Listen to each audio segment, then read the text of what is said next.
Iya, ayo kita hari ini rekreasi di Pantai Pusong ya.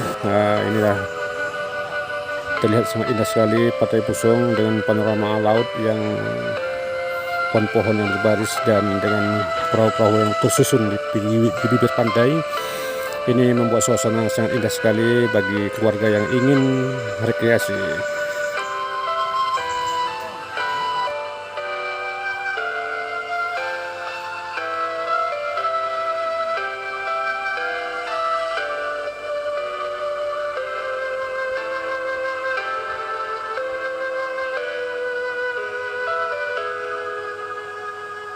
Ya, kita sekarang berada di Pantai Pusong, menyusuri hutan pinus ya.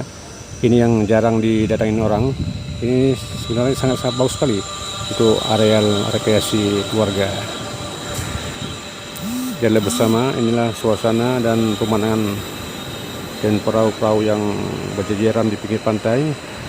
Sangat indah sekali untuk kita nikmati hari-hari libur. Suasana yang sangat indah ya, kita perhatikan bersama di Pantai Pusong ini yang jarang sekali orang kunjungi. Terusnya kedepannya nanti kita kembangkan sebagai lokasi rekreasi.